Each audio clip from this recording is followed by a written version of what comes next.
ways to frame your art and photos in your home. And when you live in a small space, adding little unique, surprising details that reflect who you truly are transcend the lack of square footage in your space. I'm telling you, people will be so charmed by the little details that you've added into your home that the fact that you live in a shoebox, but they won't even think twice about it. My top 4 favorite ways to highlight and frame your favorite art and photos starting now. One of my favorite picture frames I've ever done is this one. It was originally an old gold frame that I found in the closet at my mother's home, and I gave it some new life with a layer of Annie Sloan's Antibes green chalk paint. I let the gold come through. Then I accented all the curves of the molding with Annie Sloan dark wax. I found this painting on Etsy, and it was an odd shape, so I definitely wanted to have a mat around it. I wanted to show you this really beautiful vintage wallpaper that I had in my collection. I like the idea of using this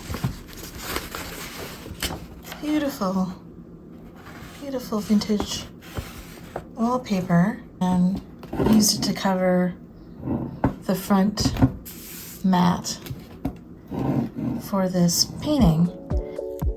You can use spray mount or double-sided tape. I opted for the tape because the wallpaper is a little fragile and the tape gave me a little bit more flexibility if I needed to move things around. I like hanging these picture frames from vintage picture frame hooks. You can easily find them on Etsy.com.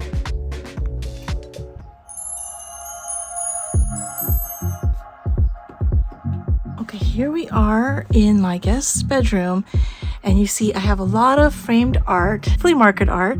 I wanted to set up not a huge gallery wall of paintings, but I do like them being hung at different depths to give it a little bit more interest. So at Pottery Barn, they used to sell these picture hangers that jut out. And what I found out that Home Depot sells they call it the wheelbarrow hanger. So you can store your wheelbarrows on the wall in your garage. And they look like this. They jut out about, I would say about 3.5, 4 inches. And you can just hang your painting. I could do this one-handed. Oh, good. And you can hang your painting so that there's a little bit of depth.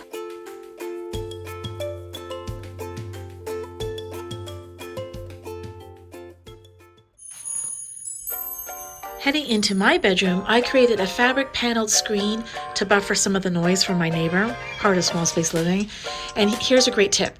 You can hang art on a paneled screen or even a mirrored wall. In my case, I used a simple cup hook and a frameless poster hanger to display one of my favorite paintings.